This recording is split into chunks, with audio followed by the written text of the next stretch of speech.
Newton's first law मालूम है?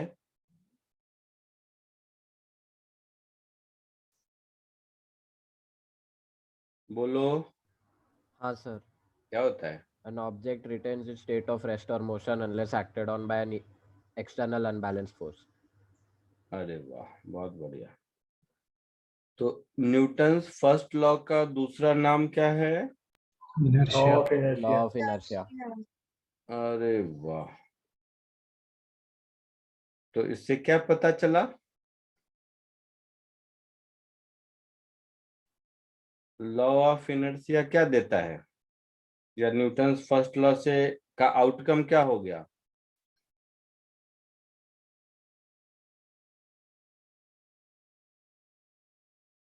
बोल भाई। सर फोर्स का F definition. equals to ma. Very good, force का डेफिनेशन। ये न्यूटन्स फर्स्ट लॉ का आउटकम हुआ। Yes, sir. तो क्या हो गया फोर्स का डेफिनेशन?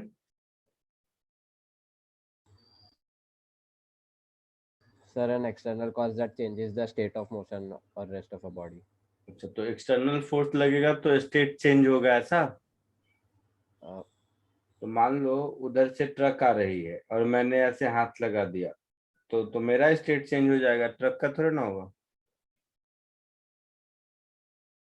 या ये वॉल दिख रहा है, इस वॉल पर मैं फोर्स लगा रहा हूँ, कहाँ इसका स्टेट चेंज हो रहा है? बोलो। तो फोर्स का डेफिनेशन कैसे मिला इससे? It changes the motion of an object. क्या? Changes the motion state. हाँ, तो मोशन कहाँ में इसका, ये रेस्ट पर है, तो मेरे फोर्स लगाने से इसको चलना चाहिए, नहीं चल रहा है। या ट्रक उधर से आ रही है, मेरे हाथ लगाने से रुक जाना चाहिए, नहीं रुकेगा, मुझे धक्का मार के चला जाएगा। पर वो मास मोमेंटम के ऊपर डिपेंड करता है ना। हाँ, तो इसीलिए फोर्स का एक्चुअल डेफिनेशन क्या है, न्यूटन्स फर्स्ट लॉ का आउटकम, कि whenever a force acts on an object or system, it changes its state or try to change it। जैसे मैं ट्राई कर रहा हूँ इसका स्टेट चेंज करने का, नहीं हो रहा है, इसका ये मतलब थोड़ा ना कि मैंने फोर्स नहीं लगाया। समझ रहे हो? Yes, sir. अब तुमने पढ़ाई की, मार्क्स नहीं आया, इसका ये मतलब थोड़ा ना कि तुमने पढ़ाई नहीं की। जैसे घर में पापा एक्सटर्नल एजेंट है, जब तक वो बोलेंगे नहीं तुम पढ़ोगे नहीं। तुम्हारे पढ़ने के पीछे पापा का फोर्स है, but at the same time ये भी ट्रू है कि पापा बोलेंगे तो तुम पढ़ोगे ही, इसकी भी गारंटी नहीं है ना, है ना? इनर्शिया क्या होता है? Tendency of an object to stay at rest or state of motion. Inertia laziness है, जैसे ह्यूमन बॉडी का लेजीनेस है ना, जब तक थप्पड़ न लगे उठेंगे नहीं वाला कहानी। तो नॉन लिविंग ऑब्जेक्ट के लिए इसको इनर्शिया कहते हैं। समझ आया कि Yes. ऑब्जेक्ट जिस स्टेट में है उसी स्टेट में कंफर्टेबल है, अनलेस एक्सटर्नल फोर्स लगाया नहीं जाए। ये जो प्रॉपर्टी है, इसी प्रॉपर्टी को हम लोग इनर्शिया कहते हैं। Yes. कॉमन सेंस है? Yes, Yes. sir. अच्छा, सो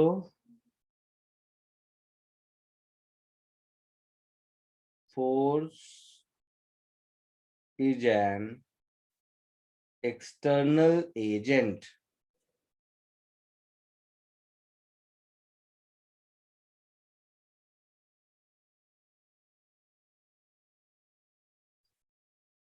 which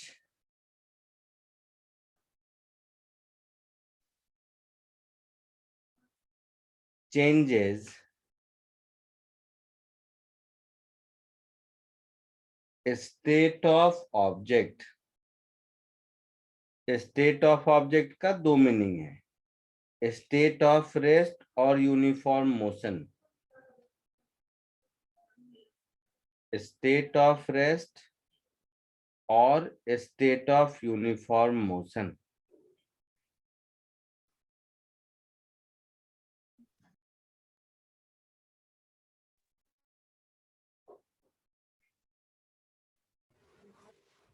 और try to change it.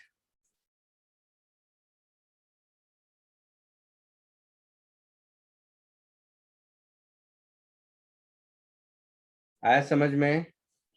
Yes, sir. और ये जो प्रॉपर्टी है, that is not changing it's state unless external force is applied, इसको इस प्रॉपर्टी को इनर्शिया कहते हैं, है ना?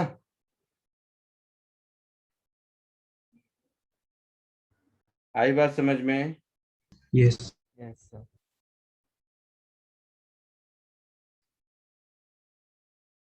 Tendency to remain in initial state, इसको इनर्शिया कहते हैं, ठीक है? न्यूटन सेकेंड लॉ क्या है? Momentum of a body is directly proportional to Rate the of mass change of momentum is equal to the force. and occurs in the same direction of the force applied. तो first law से force define हुआ, और second law से का outcome क्या हुआ? F equals to ma. Force का quantification. So definition of force is first law, quantification of force की फोर्स है कितना, है ना? ये सेकेंड लॉ, जो आप लोग कह रहे थे कि rate of change in momentum. Momentum क्या होता है? Mass into velocity. चलो, आप लोगों ने सिखा दिया मुझे, momentum is mass into velocity, मैं भी सीख लिया। सो गोइंग बाय दिस, ये हो जाएगा d by d t of mass into velocity, है ना? Yes. तो ये हो जाएगा v into d m by d t plus m into d v by d t. Yes, sir. यही हम लोग पढ़े हैं ना, डिफरेंशिएशन। Yes, sir. अच्छा, तो अगर मास कांस्टेंट है, if mass of system is constant, तब तो मेरा फोर्स हो गया mass M dv to by dt. Acceleration हो गया, Yes, sir. जो आप लोग बहुत देर से बोले जा रहे हो। Yes, sir. लेकिन अगर मास कांस्टेंट नहीं है, फिर तो ये होगा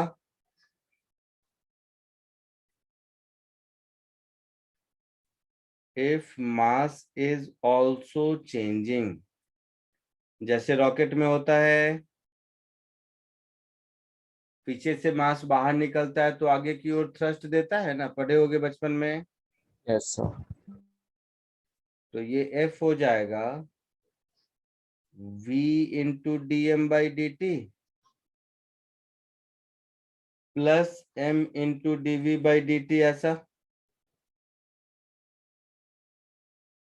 तो ये जो v into d m by d t है, यही थ्रस्ट होता है।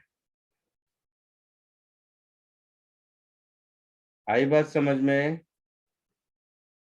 Yes, sir. Thrust in case of variable mass system, तो वो हम लोगों को एक दो चैप्टर बाद मिलेगा, बट होता है ये, कॉन्सेप्चुअली तो समझ में आना चाहिए। क्लियर है? तो थ्रस्ट ऑफ द रॉकेट, जैसे कि रॉकेट का एग्जांपल है, तो रॉकेट का थ्रस्ट या फिर जो थ्रस्ट नॉर्मल रिएक्शन से लग रहा है वो थ्रस्ट। ये थ्रस्ट क्यों लग रहा है? रॉकेट के मास के निकलने की वजह से DM by d T responsible है ना, तो रॉकेट पर जो थ्रस्ट लग रहा है due to ejection of mass from its tail, ये वो वाला थ्रस्ट है, ठीक है? ऐसा। जल्दी कॉपी कर लो।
हो गया?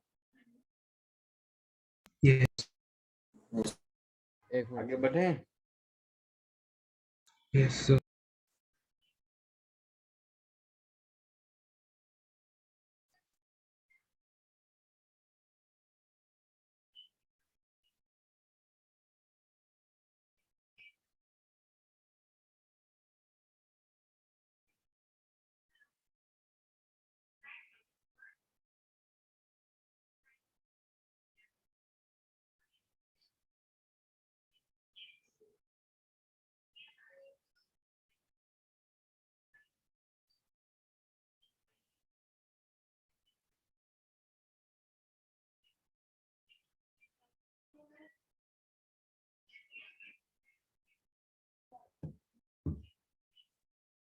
आगे बढ़े? Yes, sir. हाँ सर। न्यूटन्स थर्ड लॉ क्या है? Every action has an equal and opposite reaction. ये सबको आता है। क्या मतलब हुआ इसका?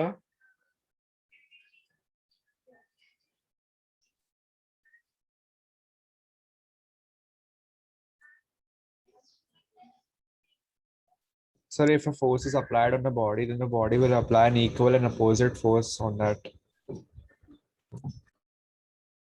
वाह रे वाह। एक बात बताओ, अगर मैं एक हैमर से एक नेल को ठोक रहा हूं तो नेल अंदर चला गया Yes, sir. वॉल में। अब बात है कि जितना नेल मैं हैमर पर लगाया, हैमर ने नेल पर लगाया, उतना ही नेल ने हैमर पर लगाया। नेल अंदर कैसे गया फिर? तो रट लेना बहुत आसान काम है, बट थोड़ा सा समझाने की कोशिश करो। क्या सर दोनों फोर्स अलग अलग बॉडी पे लगे हैं इसलिए। Very good. तो न्यूटन्स थर्ड लॉ में ये ऐड करना है कि every action has equal and opposite reaction, but this action and reaction force acts on two different bodies. Had it been on the same body, in that case net force would have been 0, है ना? Yes, sir. Yes, sir. Yes, sir. Okay. So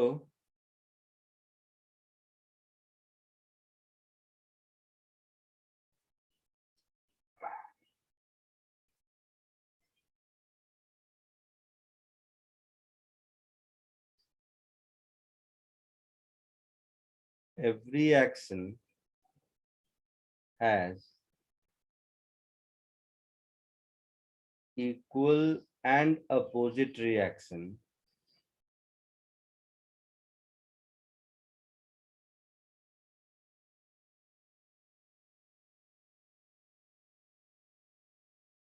and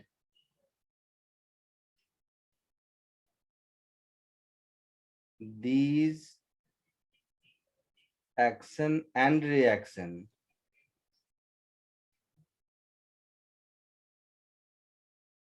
acts on two different bodies.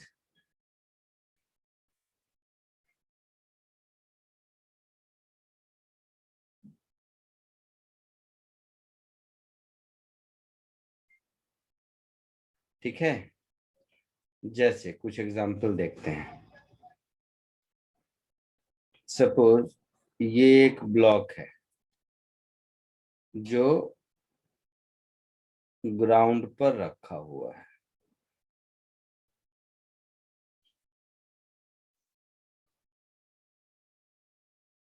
तो ground इस पर force लगा रहा होगा, है ना? Yes, sir. और ये ग्राउंड पर फोर्स लगा रहा होगा, तो ये दोनों फोर्स इक्वल होंगे। Yes, sir. तो ये N है force by ground on the block, है ना, Yes, sir. और ये है force on ground by the block.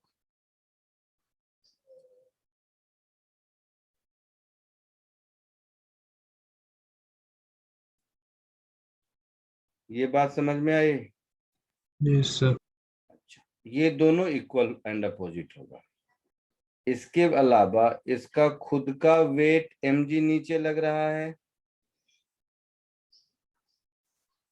तो अगर इक्विलिब्रियम में है तो इस n की वैल्यू mg के बराबर होगी। n mg के बराबर नहीं है तो नीचे जाएगा, है ना। जैसे Yes, अगर sir. मैं किसी स्वैम्पी ग्राउंड में दलदल में खड़ा हूं, ग्राउंड मेरे वेट के बराबर रिएक्शन दे नहीं पाएगा तो मैं नीचे धंसता जाऊंगा। Yes. क्लियर? तो mg फोर्स कौन किस पे लगा रहा है? बॉक्स ग्राउंड पे। ब्लॉक ग्राउंड पे। बट गधे, सब गड़बड़ कर दिया, फिर पूरा पढ़ाने का कोई मतलब नहीं। mg फोर्स ब्लॉक पर लग रहा है। वेट का क्या डेफिनेशन है? This is the force by which you are being attracted toward centre of earth. तो mg फोर्स न तो ब्लॉक ग्राउंड पर लगा रहा है, ना ग्राउंड ब्लॉक पर लगा रहा है। mg is the force which is acting on the block by the earth, चाहे ग्राउंड से कांटेक्ट में रहे या नहीं रहे। जैसे मैं इस चेयर पर बैठा हूं तो mg फोर्स मुझ पर लग रहा है, मैं चेयर पर n नीचे लगा रहा हूं, चेयर मुझ पर n ऊपर लगा रहा है, और ये n mg के बराबर है, इसीलिए ये चेयर मेरे वेट को उठा पा रहा है, अदरवाइज नीचे गिर जाता मैं। डिफरेंस समझ रहे हो तुम लोग? Yes, sir. हाँ। अच्छा,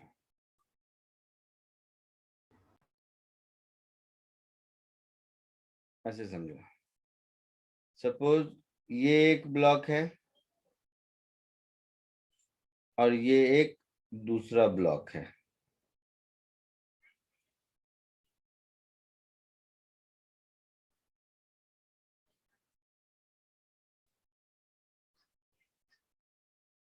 ये दोनों ब्लॉक ग्राउंड पर रखे हुए हैं।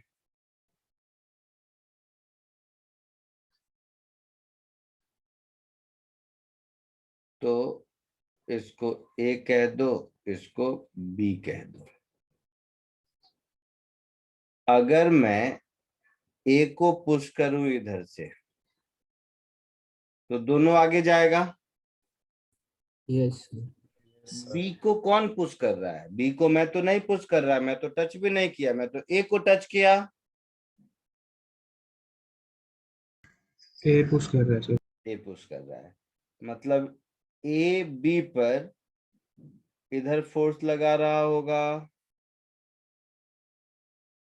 तो न्यूटन थर्ड लॉ से बी ए पर उतना ही फोर्स इधर लगा रहा होगा, है ना। Yes sir. ये दोनों इक्वल होंगे। This is force on B due to A and this is force on A due to B. So force on B due to A is equal opposite to force on A due to B। यही Newton third law हुआ। Yes sir. पक्का? Yes, sir. पक्का. Copy कर लो इसको, फिर आगे बढ़ते हैं।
Done sir.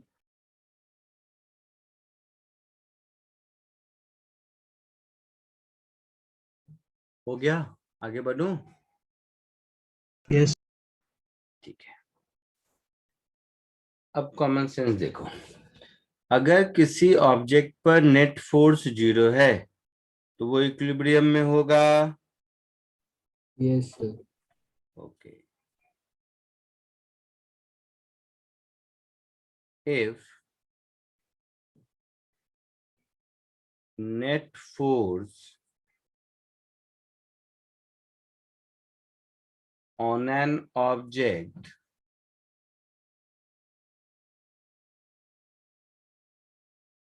is 0, then object will be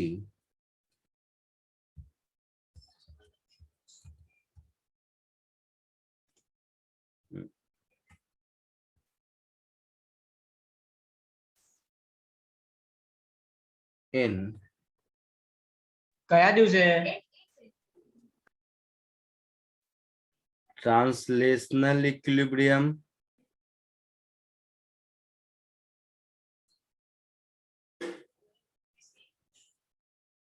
common sense है, Yes, sir. कोई रॉकेट साइंस नहीं है इसमें।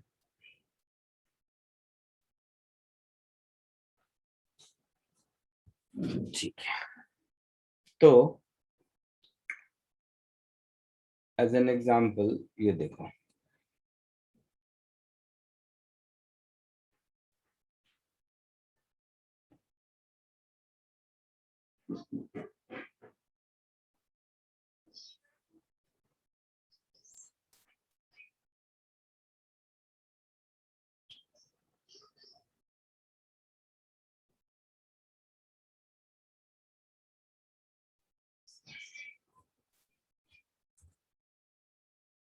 इसको कोशिश करो। इसमें दो ऑब्जेक्ट दिख रहा है, एक 10 kg का ब्लॉक और एक 20 kg का ब्लॉक, और ये इक्विलिब्रियम में है। तो आपसे पूछा है force exerted by the surfaces floor and wall on the blocks और contact force between the blocks. कोशिश कर सकते हो, યસ સર करो।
बोलो, आया कुछ?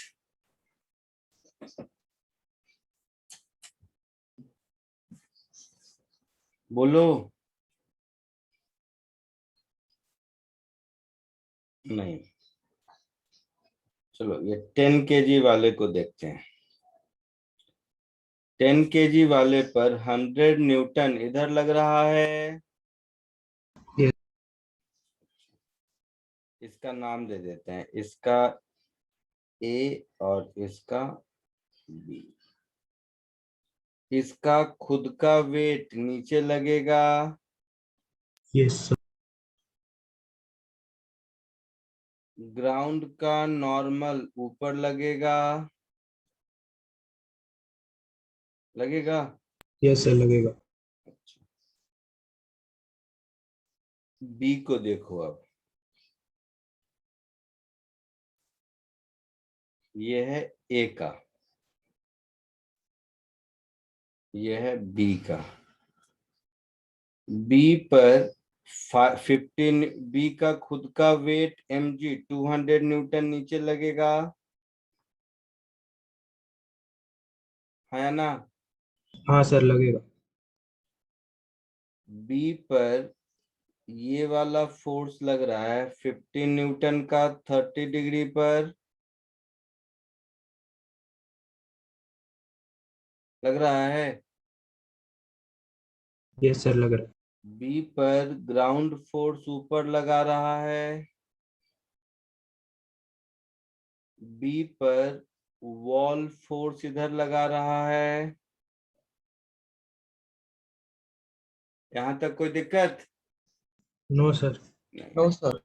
अब ए बी पर फोर्स इधर लगा रहा होगा, यस सर. तो न्यूटन थर्ड लॉ से उतना ही बी ए पर इधर लगा रहा होगा, यस. है ना, है ना। यस. तो यहां से देखो, इसका मतलब है force between A and B 100 newton होगा, जो आपका बी पार्ट का क्वेश्चन है। अच्छा, साथ ही साथ normal reaction on A 100 newton होगा,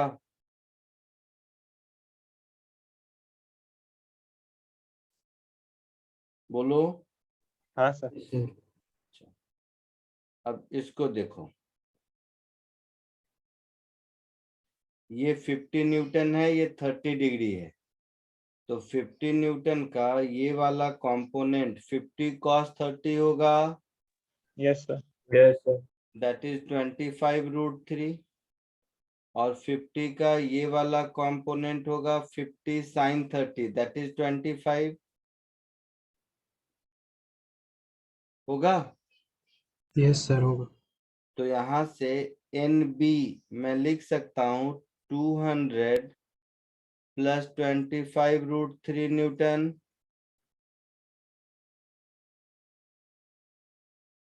लिख सकता हूँ। क्या हाँ लिख सकते लिख सकते. और force on A B is 25 plus force by wall,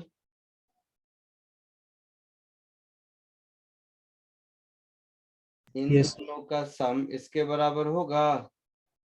yes sir. तो ये तो 100 है, ये 25 है, ये फोर्स बाय वॉल, तो यहाँ से फोर्स बाय वॉल मिल गया 75 न्यूटन।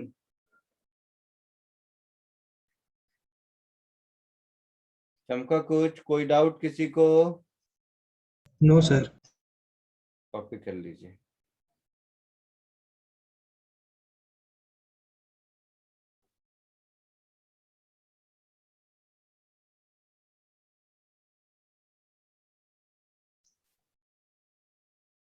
आगे बढ़ूं? सर हम्म, सर वो जो फोर्स बाय वॉल जो लास्ट में आपने दो स्टेप किए वो समझ नहीं आया सर, ऊपर का समझा. ऊपर का समझो।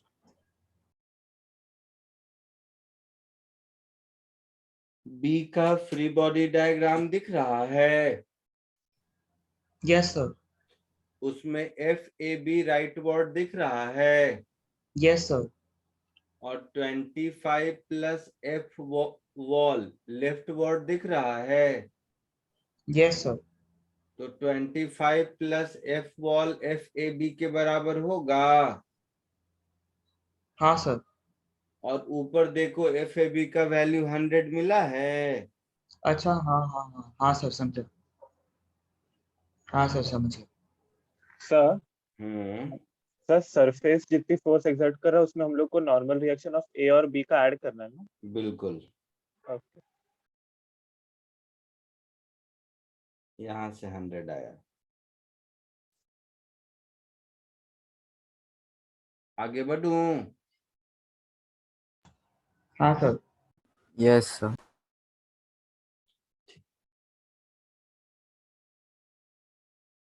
एक और कोशिश करो। सर फ्री बॉडी डायग्राम मतलब क्या होता सब है? लिखा है ना दोनों।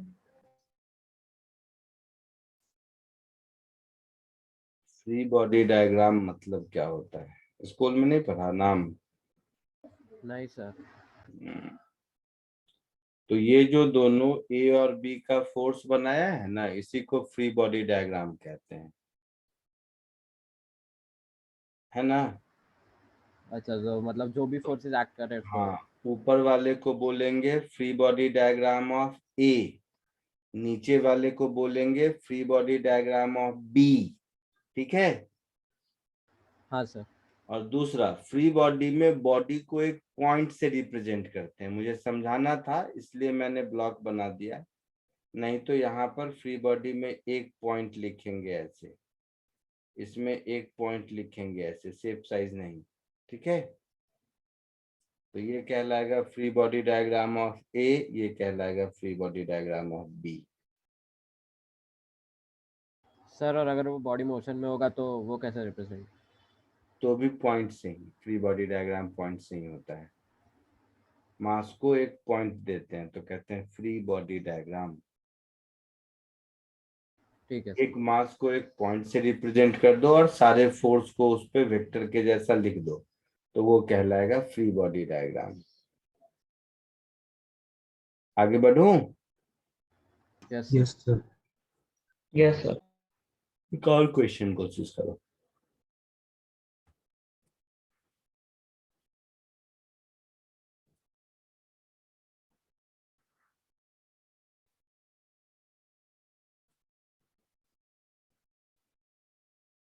इसमें भी स्फीयर रेस्ट पर है, इक्विलिब्रियम में है।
बोलो, आया आंसर किसी को?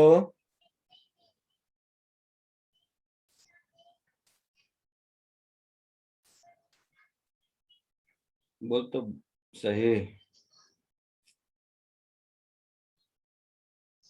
चलो मैं ही बता दूं।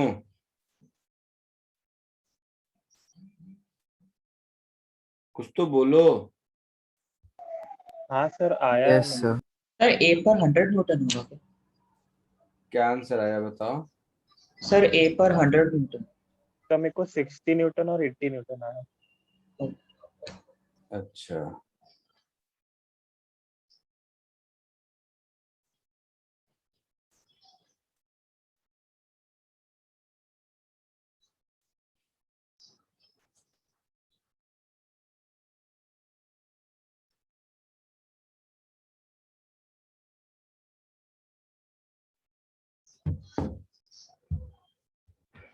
चलो देखते हैं।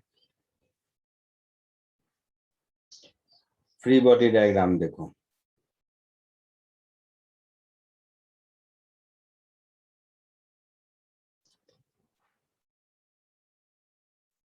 यहाँ पर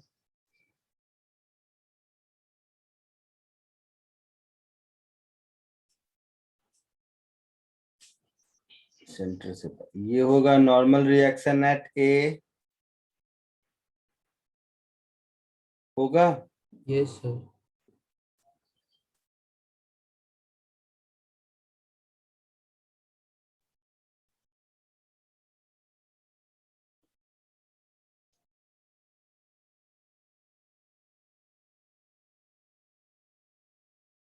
ये होगा normal reaction at B,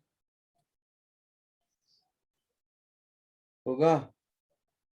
yes हाँ और इसका खुद का वेट कितना है? 10 के। 10 की। तो 100 न्यूटन इधर ऐसा होगा। तो हाँ यहाँ सर। तो यहाँ पर देखो, हाँ ये हो गया 100 न्यूटन।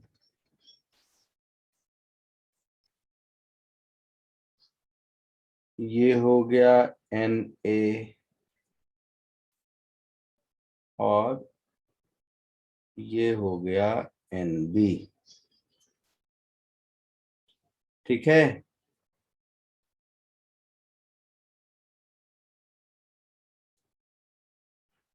अब देखो, एन ए का वर्टिकल से कितना एंगल होगा और एन बी का वर्टिकल से कितना एंगल होगा। ठीक है, तो यहां ध्यान से देखो, ये है 5, ये है 5, दिख रहा है। यस सर।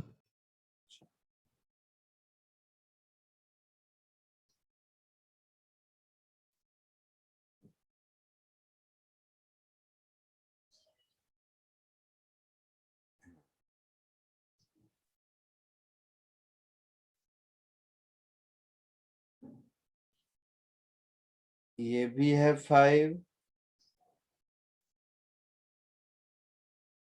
और ये है 3, है ना? हाँ Yes, sir. हाँ यहाँ तक कोई दिक्कत? No, sir. तो हाँ ये सर। जो एंगल होगा, मैं इस एंगल को इधर कर देता हूँ, रुक जाओ। ऐसा, ये है 5, ये है 3, और ये है 90। तो ये जो एंगल होगा वो कितना होगा? 37 डिग्री होगा, 53 डिग्री होगा, क्या होगा? 37 डिग्रीज। 37 डिग्री होगा। Yes, sir. अच्छा, मतलब एन बी, इधर देखो, अब ये 37, तो ये भी 37, नहीं, ये 37 होगा। हाँ तो ये 37 होगा, मतलब एन बी हॉरिजेंटल से 37 बना रहा है। Yes sir. Na की कहानी देखो, ये 5 है ना। Yes, sir. अच्छा,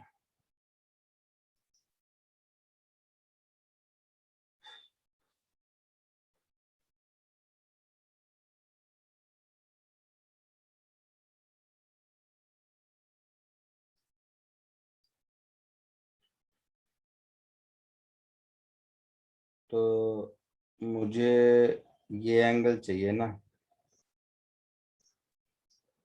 हम्म,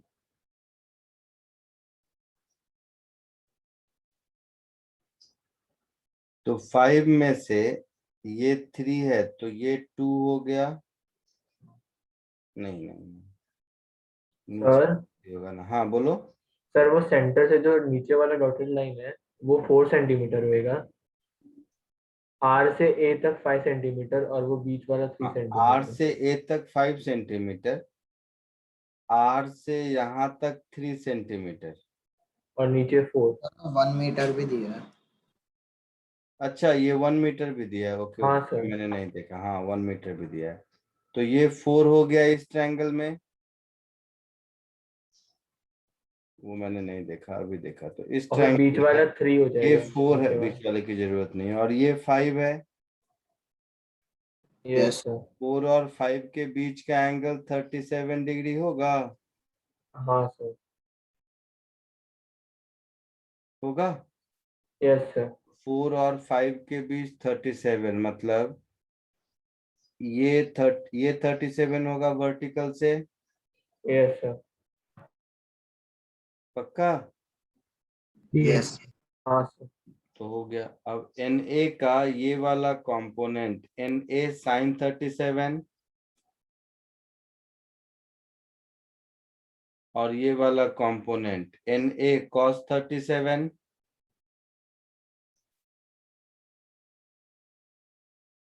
फिर Nb का ये वाला component Nb cos 37 that is 4/5 Nb। और ये Nb sin 37 that is 3/5 Nb। तो यहाँ इक्विलिब्रियम से दिख रहा है कि 4/5 Nb is equal to 3/5 Na.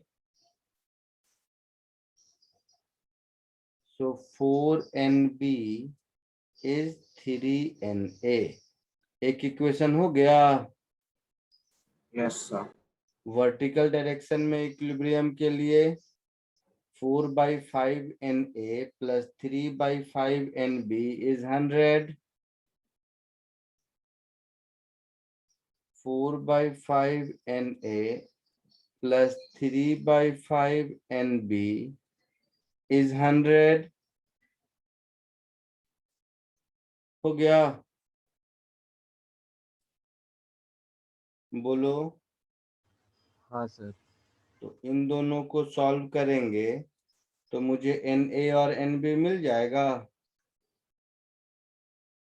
Yes, sir. Na कितना मिलेगा? सर एक डाउट है।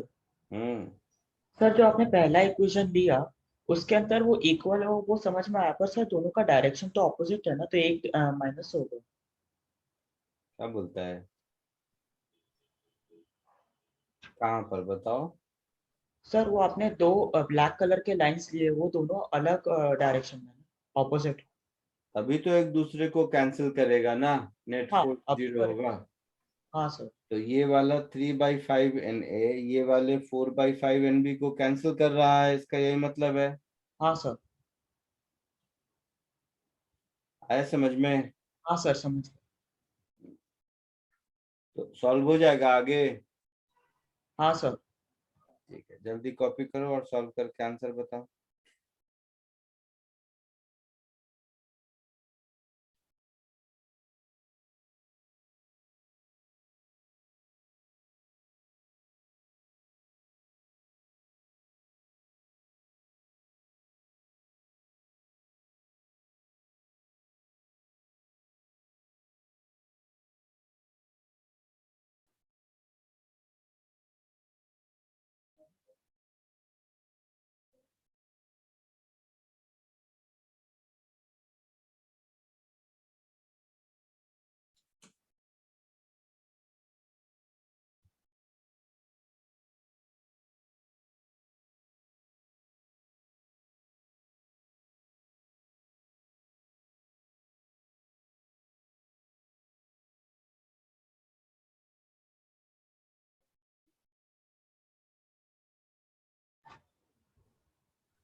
हो गया, बोलो।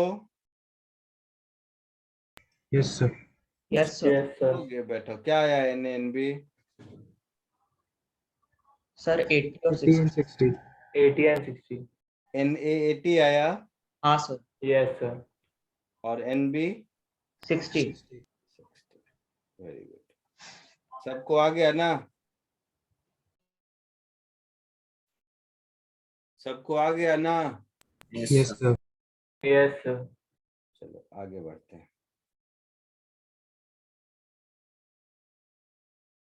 फोर्स ब्रॉडली दो टाइप के होते हैं।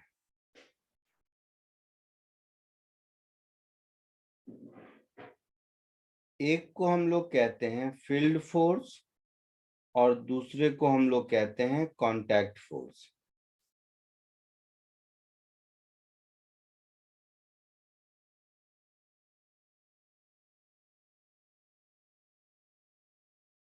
अभी इसलिए बता रहा हूं क्योंकि जानबूझ के पिछले दो क्वेश्चन में देखो हम लोगों ने कौन सा फोर्स निकाला है? कांटेक्ट फोर्स निकाला है। Yes sir. हाँ सर. दोनों ही क्वेश्चन में यही कहानी थी ना? इसमें भी कि पॉइंट ए और बी पर कितना कांटेक्ट लग रहा है, इस समझ रहे हो? Yes, sir. अच्छा, फील्ड फोर्स क्या होता है?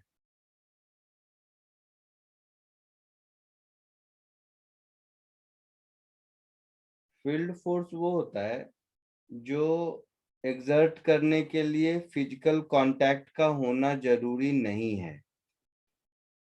जैसे प्रीवियस दोनों एग्जाम्पल में जो उसका वेट mg है वो फील्ड फोर्स है। एप्पल को खींचने अर्थ नहीं गया था, अर्थ खुद ब खुद एप्पल के पास आया था। Means in order Yes, to sir. exert gravitational pull, earth should not be in contact with the object, Yes. Yes, sir. है ना? जैसे एक मैग्नेट दूसरे मैग्नेट को अट्रैक्ट करता है क्योंकि मैग्नेट एक दूसरे के मैग्नेटिक फील्ड में है, वो पकड़ के खींचने नहीं जाता है ना? तो इलेक्ट्रोस्टैटिक फील्ड हो गया, ग्रेविटेशनल फील्ड हो गया, मैग्नेटिक फील्ड हो गया, ये सारे एग्जाम्पल हो गए फील्ड फोर्स के।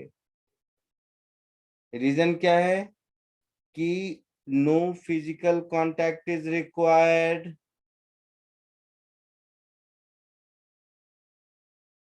समझ आ रहा है? Yes, sir.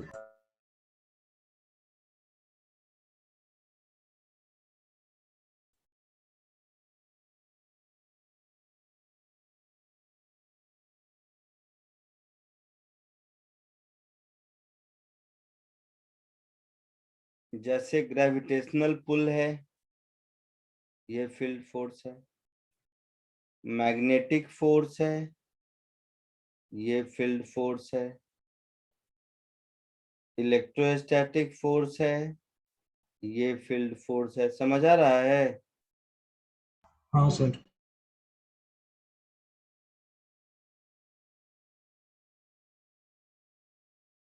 तो ये सारे होते हैं field force.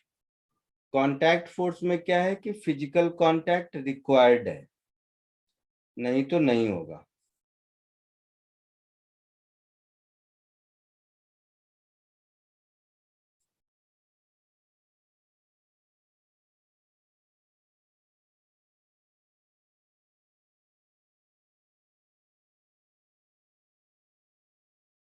So physical contact is needed to exert force, है ना?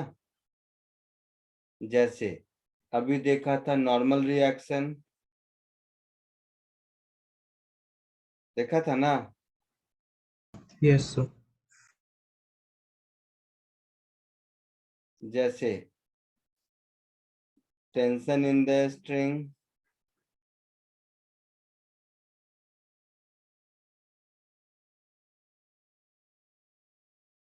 या कोई भी फिजिकल पुश एंड पुल है, वो सब कांटेक्ट फोर्स है। आई बात समझ में? Yes.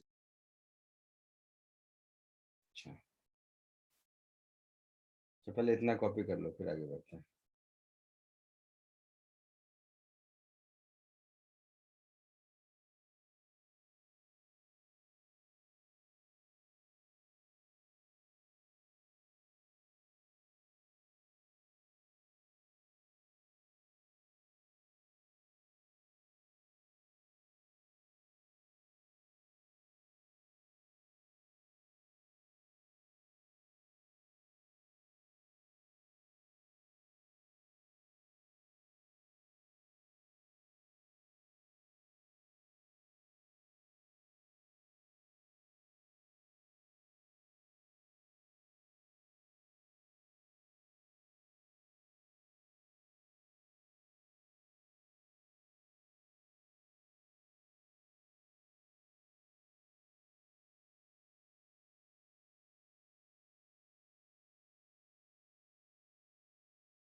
Sir, done writing.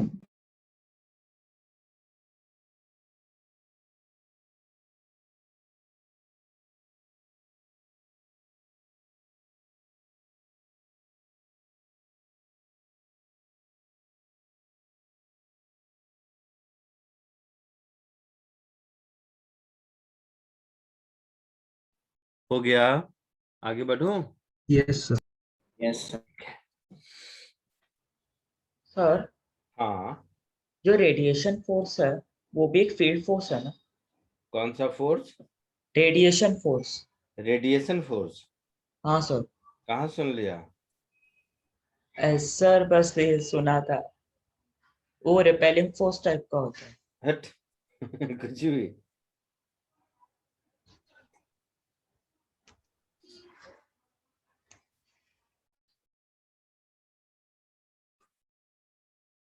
Tension in a string. तो देखो, सिंपल भाषा में बोलूं, सपोज ये एक ब्लॉक है,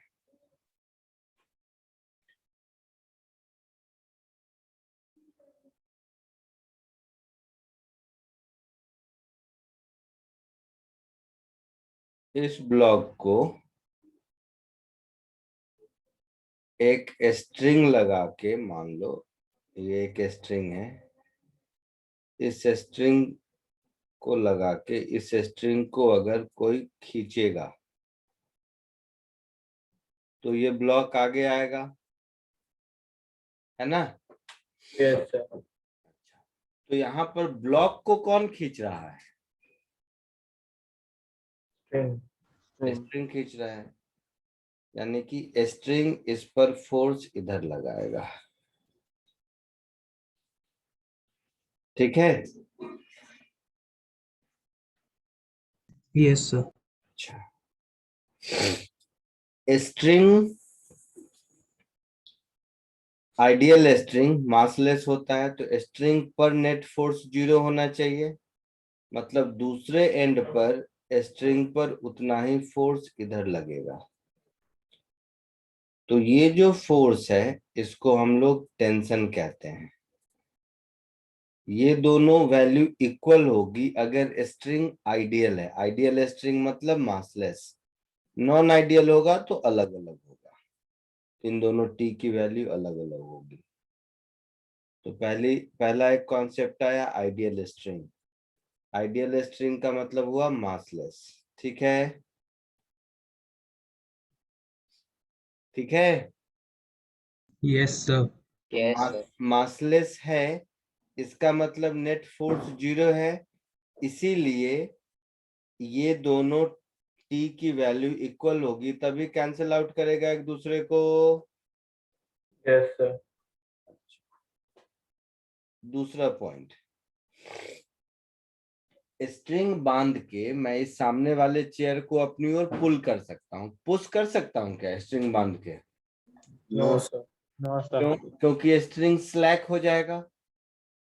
यस सर। Yes, sir. यानी कि स्ट्रिंग इस तरह का टेंशन तभी जनरेट करता है जब वो टॉट कंडीशन में रहता है। ठीक है, टॉट मतलब जिसको तुम लोग अपनी भाषा में टाइट बोलते होगे कि स्ट्रिंग टाइट है। टाइट वर्ड सही नहीं, वर्ड टॉट है। ठीक है। Yes, sir. So whenever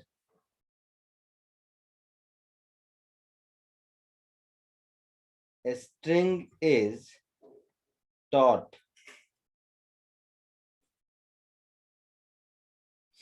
there exists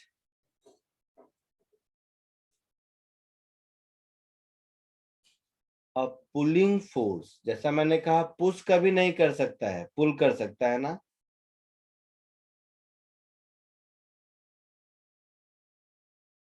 at both of its end,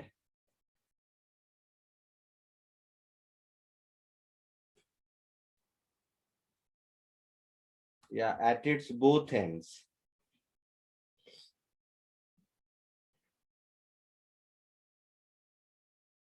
known as tension। Clear है? सो अंडरलाइनिंग फैक्ट इज ये पुलिंग फोर्स होता है। ठीक है,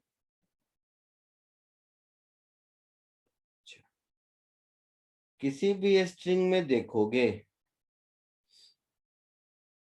सपोज ये एक स्ट्रिंग है, तो टेंशन इसके दोनों एंड पर पुल करेगा, है ना। टेंशन कभी पुश नहीं करता, पुल करता है। तो दोनों एंड पर टूवर्ड स्ट्रिंग लगेगा, पुलिंग हमेशा लगेगा।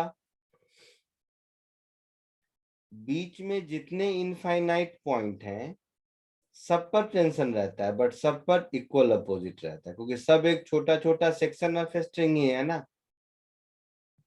हाँ. जैसे इस पूरे स्ट्रिंग को देखेंगे तो दोनों पर इक्वल अपोजिट है टी।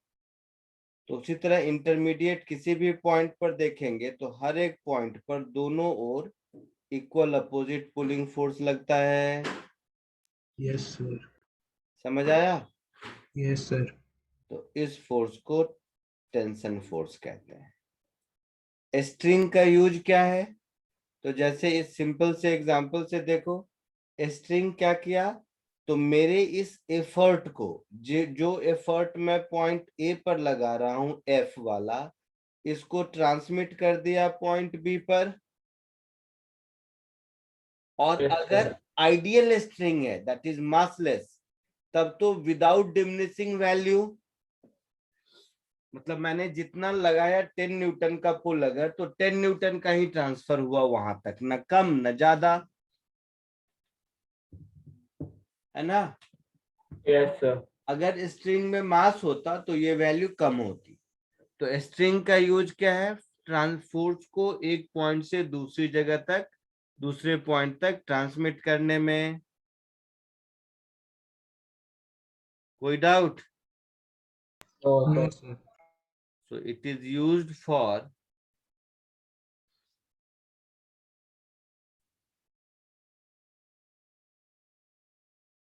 transmission of effort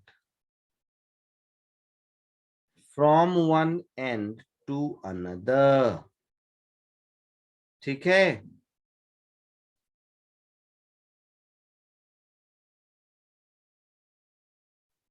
जल्दी से इसको कॉपी कर लो 2 मिनट के अंदर।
हो गया? हाँ.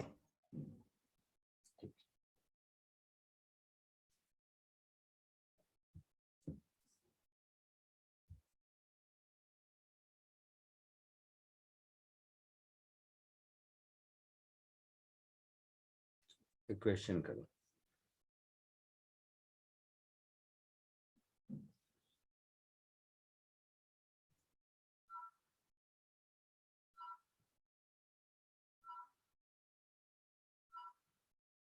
दिख रहा है?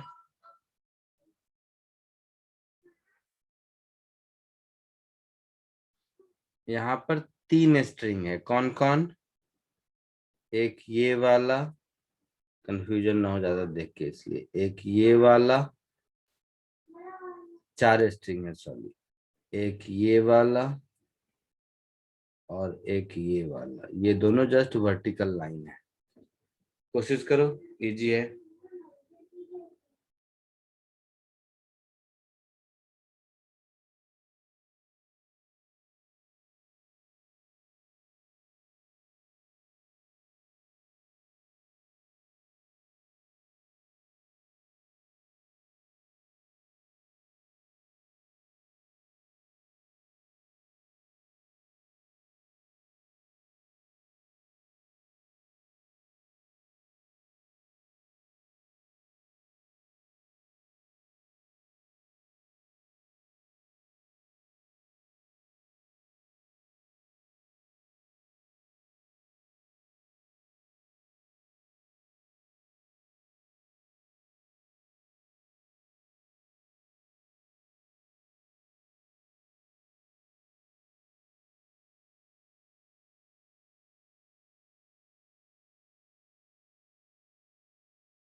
सर बोलो। सर T2 और T4 मतलब कहाँ पे जॉइंट है? बिकॉज अगर वो किसी रैंडम पॉइंट पे तो वो तो सिंगल स्ट्रिंग की तरह ही हो जाएगा ना। नहीं, तीन अलग अलग स्ट्रिंग हो गए, तीन अलग अलग स्ट्रिंग है। दो स्ट्रिंग को गांठ बांध सकते हो ना तुम? हाँ सर। हाँ, तो समझो गांठ बांधा हुआ है पॉइंट ए और पॉइंट बी पर। तो उसको सिंगल स्ट्रिंग की तरह ही ले सकते हैं ना? नहीं बेटा, सिंगल स्ट्रिंग में टेंशन एक रहता है, अलग अलग स्ट्रिंग में टेंशन अलग अलग होता है।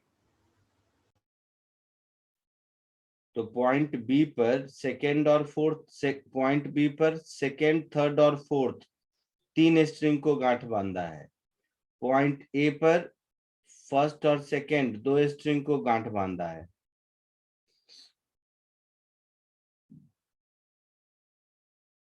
ओके सर, समझा।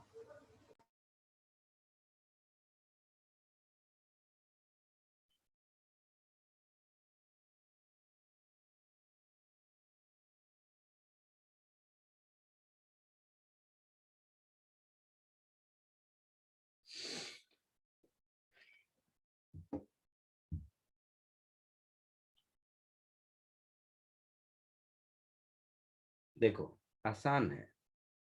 हाँ, सर मुझे आंसर आया, मैं बोलूँ कि मतलब आप कर रहे हो?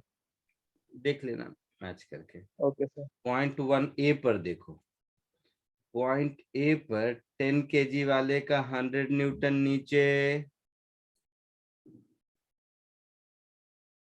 T1 इधर होगा और T2 इधर, और ये एंगल 30 डिग्री। यही कहानी है। पॉइंट ए का फ्री बॉडी डायग्राम यही होगा। सर वो T3 है उधर, सॉरी सॉरी सर। 2 है, ठीक है।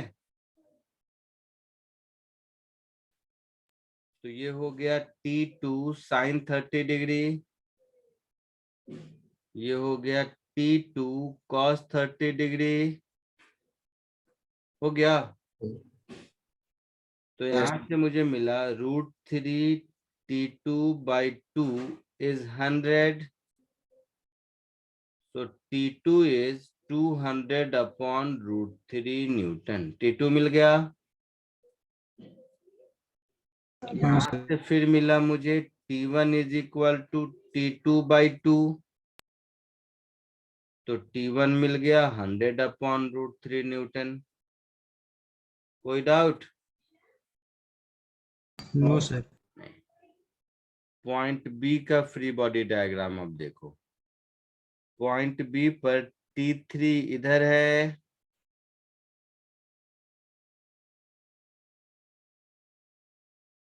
T4 इधर है, T2 इधर है। ऐसी कहानी है। हाँ सर। अच्छा,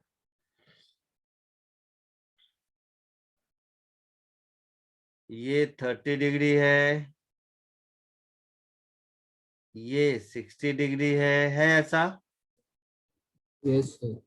तो T2 का ये वाला कंपोनेंट हो जाएगा T4 का √3/2 T4 साइन 30 साइन 60, और ये T4/2 हो जाएगा cos 60। Yes sir. T2 का ये वाला कंपोनेंट √3/2 T2 हो जाएगा, और ये वाला कंपोनेंट T2/2 हो जाएगा। Yes sir. पक्का? Yes sir. तो यहां से मैं कह सकता हूं कि T4/2 is equal to √3/2 T2, है ना? T2 है 200/√3, समझ रहे हो? Yes sir.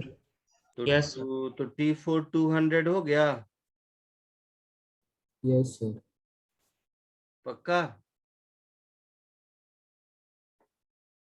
T2 का वैल्यू पुट कर दो, 200/√3, √3 गया, 200/200, ये 2 उधर मल्टीप्लाई हुआ, 200 हो गया।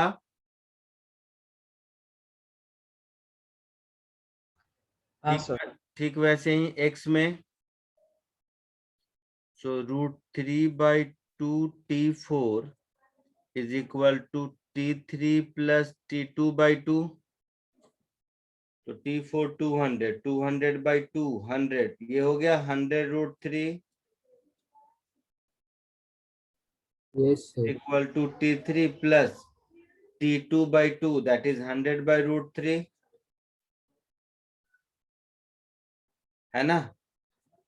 तो t3 हो गया 100√3 माइनस 100/√3, तो 300 माइनस 100 200/√3 हो जाएगा।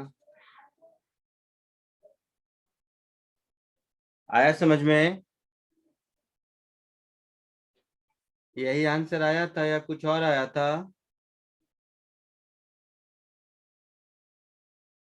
सर यही आया था। हाँ सर, मुझे यही आया था। Very good. चलो इसको कॉपी कर लो, जिसका जिसका हो जाए कॉपी करके लीव कर सकते हो। आज के लिए इतना ही।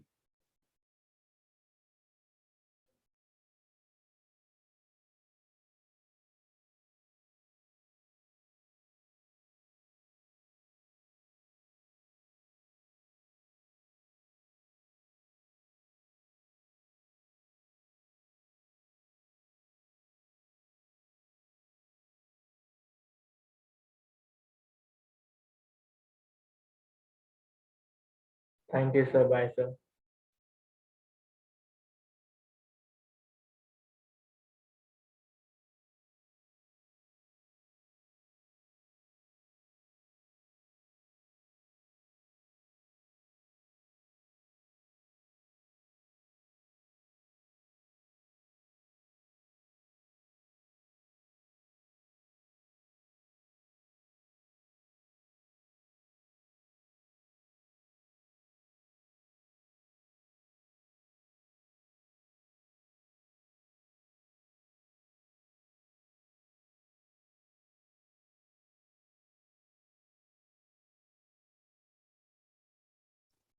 सर बोलो। इधर ऐसा नहीं हो सकता था क्या कि T4 का जो वर्टिकल कंपोनेंट है प्लस T2 का वर्टिकल कंपोनेंट मिला के वो 100 हो?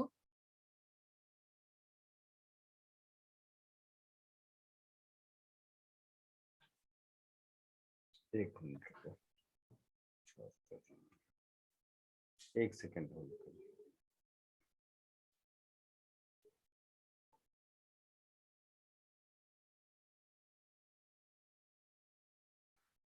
कौन सा? ये ब्लू हाउस है ना? हाँ सर। एक्चुअली मैं तुम लोग का स्क्रीन पॉज करके नए क्लास की सेटिंग कर रहा था, तो तुम्हारे पेज पे दोबारा आता हूँ। रेज्यूम शेयर, हाँ बोलो, अब क्या बोल रहे हो? सर ऐसा नहीं हो T2 का सकता। वर्टिकल कंपोनेंट हाँ, T2 का प्लस T4 का वर्टिकल कंपोनेंट मिला के आप कह रहे हैं 100 होना चाहिए। हाँ। गलत कह रहे हैं। हाँ, क्यों? ऐसा क्यों? आप बता रहा हूँ क्यों।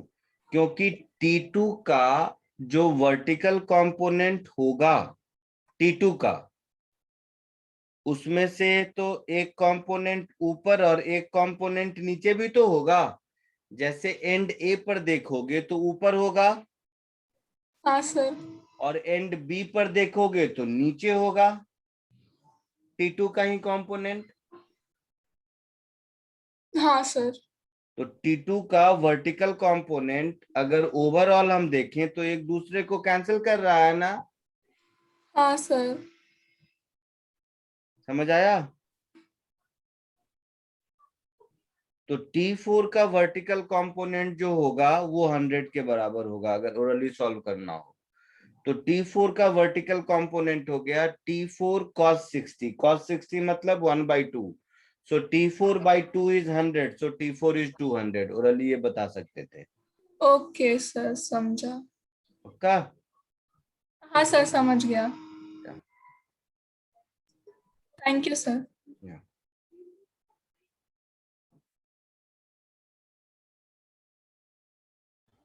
सर आप कुछ लाइक लास्ट क्लास में आप कंस्ट्रेंट मोशन के कुछ क्वेश्चंस भेजने वाले थे। हाँ, लॉज ऑफ मोशन के एप्लीकेशन में आएगा। तो अब जितने होमवर्क दूंगा सब में कहीं ना कहीं धीरे धीरे करके छोटे लेवल से कांस्टेंट मोशन मिलना शुरू हो जाएगा आपको। अच्छा ठीक है, क्योंकि आपने बोला था आप लास्ट क्लास कुछ भेजते होगे, लेकिन आपने शायद नहीं भेजा था। ठीक है, कोई बात नहीं।